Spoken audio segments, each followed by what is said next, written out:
এই আধার নাম্বার দিয়ে মাই আধার অফিসিয়াল ওয়েবসাইটে গিয়ে লগ ইন পেজে যখন আধার নাম্বার দিয়ে আমি লগ ইন করতে যাচ্ছি, তখন একটা পপআপ মেসেজ শো হচ্ছে, আপনারা দেখতে পাচ্ছেন Aadhaar locked by Aadhaar number holder. তো এই রকম সমস্যা হলে আপনি কি করবেন? আপনি আধার কার্ড কাস্টমার কেয়ারে ফোন করবেন, তবুও কিন্তু সলিউশন হবে না।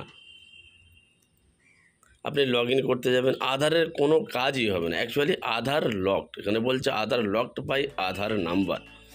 তো আমি অনেক চেষ্টা করার পরেও কিন্তু কাজটা আমি করতে পারিনি খুব ভালোভাবে। তারপর আধার অফিসিয়াল ওয়েবসাইটে গিয়ে আমি এর সলিউশনটা খুঁজে পেলাম। তো আজকের আমি এই ভিডিওর মাধ্যমে দেখাবো এই ধরনের সমস্যা যদি আপনাদের কারোর হয়, কিভাবে আপনারা এই কাজটা করতে পারবেন। তো এর জন্য কিন্তু আপনার আধারের অফিসিয়াল পার্সনদের সাহায্য নিতে হবে। আপনি যে কাজটা সম্পূর্ণ অনলাইনে করবেন তা নয়, আপনার অফিসিয়াল পার্সনদের সাহায্য নিতে হবে। চলুন ফটাফট কম্পিউটার স্ক্রিনে গিয়ে আপনাদেরকে দেখিয়ে দেবো কীভাবে আপনারা লকড আধারটাকে আনলক করবেন, তারপর আধারটাকে সক্রিয় করবেন। এই ধরনের সমস্যার সমাধানের প্রথম চাবিকাঠি হচ্ছে ভিআইডি নাম্বার। আপনারা দেখবেন আধার কার্ডে আধার নাম্বারের নিচে আপনি দেখতে পাচ্ছেন ভিআইডি নাম্বার, 16 ডিজিটের নাম্বার। এই ভিআইডি নাম্বারটা কিন্তু সবসময় ভ্যালিড থাকে না। আপনাকে যদি কোনো ভিআইডি নাম্বার প্রয়োজন হয়, ভিআইডি নাম্বার দিয়ে কোনো যদি কাজ করতে চান, তো নতুন ভিআইডি নাম্বারটা জেনারেট করতে হয়। ভিআইডি নাম্বারটা কীভাবে জেনারেট করবে অফলাইনে আপনাদেরকে দেখাবো। অনলাইনে তো আছেই আছে, অফলাইনে জাস্ট SMS-এর মাধ্যমে কীভাবে আপনারা ভিআইডি নাম্বার জেনারেট করবেন, চলুন সর্বপ্রথম সেটা দেখে নিই। তারপর নতুন ভিআইডি নাম্বার ইনস্ট্যান্ট পেয়ে যাওয়ার পরে কীভাবে লকড আধারটাকে আনলক করব সেটাও আপনাদেরকে দেখে দেবো। সুতরাং প্রথম থেকে শেষ পর্যন্ত ভিডিওটা দেখতে থাকবেন। আপনারা জাস্ট টাইপ করে দেবেন, টাইপ করবেন মেসেজে, ঠিক আছে? আপনি টেক্সট মেসেজ করুন আর ভিআইডি স্পেস আপনার আধার কার্ডের last 4 digit,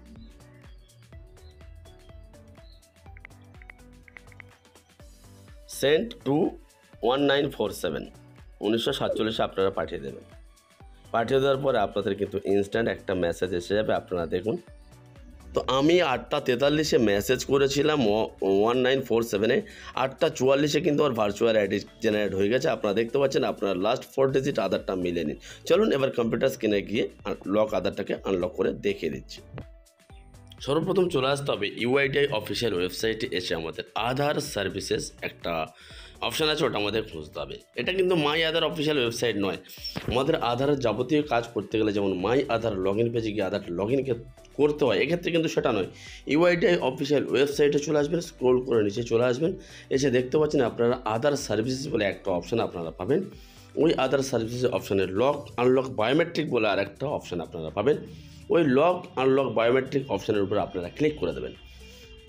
lock unlock biometric অপশানে ক্লিক করে দেওয়ার পরে আমাদের কিন্তু নিয়ে চলে যাবে আবার লগ ইন পেজে। আপনি ডাইরেক্ট করলে হবে না, এখান থেকে আপনাকে যেতে হবে লগ ইন পেজে। তো চলুন লক আনলক বায়োমেট্রিক যে আছে তার উপরে আমি ক্লিক করে দেবো। এবার লগ ইন পেজে আমাদেরকে নিয়ে চলে এসছে। এই লগ ইন পেজে এসে আপনারা এখানে দেখে নেবেন লক আনলক আধার বলে একটা অপশান আপনারা পেয়ে যাবেন।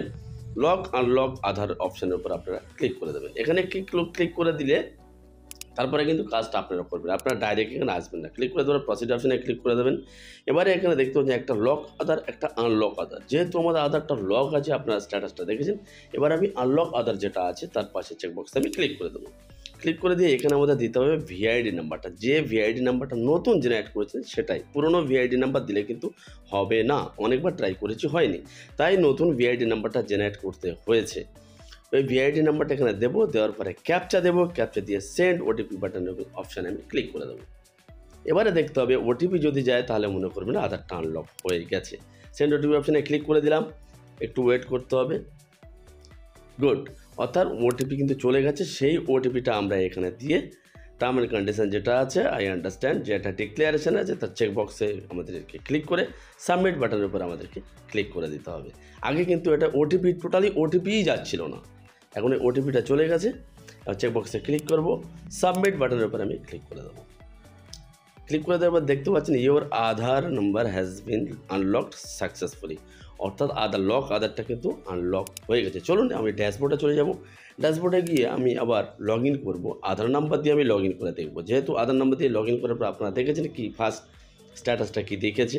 তো আমি আধার নাম্বারটা দিয়ে দেবো, দিয়ে দেওয়ার পরে ক্যাপচাটা আমি এখানে দিয়ে দেবো, দিয়ে লগ ইন উইথ ওটিপি এই অপশানে আমি ক্লিক করে দেবো। তো এই ক্যাপচা আমি দিয়ে আমি লগ ইন উইথ ওটিপি অপশানে ক্লিক করব। দেখা যাক আধারটা আমার লিঙ্ক ডাউনলোড লগ ইন হয় কিনা। ওটিপি দিয়ে আমি লগ ইন অপশানে ক্লিক করব মোবাইল ওটিপিটা দিয়ে। ওয়াও, তো আমার আধারের ড্যাশবোর্ড কিন্তু ওপেন হয়ে গেছে, প্রোফাইল ওপেন হয়ে গেছে। জাস্ট এখানে আইকনের উপরে আপনারা কোণে দেখতে পাচ্ছেন ডান দিকের উপর, এই আইকনের উপরে ক্লিক করে আমরা দেখে নেব আমাদের প্রোফাইলটা দেখতে পাচ্ছেন, ফ্লিপ করেও দেখে নেব। অর্থাৎ আমার আধার কার্ড যে লক ছিল সেটা কিন্তু আনলক হয়ে গেছে। এইভাবে আপনারা ইজিলি কিন্তু আধারটাকে আনলক করতে পারেন। এই আধার কার্ডটা যতক্ষণ লক থাকবে ততক্ষণ আপনার আধারের সমস্ত পরিষেবা কিন্তু বন্ধ। চলুন এভাবে ডাউনলোড করে আপনাদেরকে দেখাই আধারটা ডাউনলোড হয় কি না। তো আধারটা আমি আবার রিডাউনলোড করব, রিট্রাই করব। তো আধারটা কিন্তু আমার অলমোস্ট ডাউনলোড হয়ে গেছে, অর্থাৎ আমার আধার এখন কিন্তু সক্রিয় হয়ে গেছে। এইভাবে ইজিলি আপনারা বাড়িতে বসে কিন্তু আধারটাকে আনলক করতে পারবেন। যতক্ষণ না আপনারা আনলক করবেন ততক্ষণ আপনাদের আধারের সমস্ত পরিষেবা কিন্তু বন্ধ থাকবে। তো বন্ধুরা, এটা অবশ্যই একটা গুরুত্বপূর্ণ ইম্পর্ট্যান্ট ভিডিওটা যদি ভালো লাগে থাকে প্লিজ একটা লাইক করে দেবেন, এবং যদি বোঝার কোনো জায়গায় অসুবিধা হয় অবশ্যই কমেন্ট করবেন, গাইড করার চেষ্টা করে দেবো। এবং বন্ধু বান্ধব আত্মীয় পরিজন সকলের সঙ্গে ভিডিওটা শেয়ার করে ছড়িয়ে দিন। এবং এই ধরনের প্রতিনিয়ত লেটেস্ট আপডেট পেতে আমাদের চ্যানেলে সাবস্ক্রাইব করে পাশে থাকা বেল আইকনটি অন করে রাখুন। দেখা হচ্ছে পরের ভিডিওতে। ভালো থাকবেন, সুস্থ থাকবেন। ধন্যবাদ। জয় হিন্দ, বন্দে মাতরম।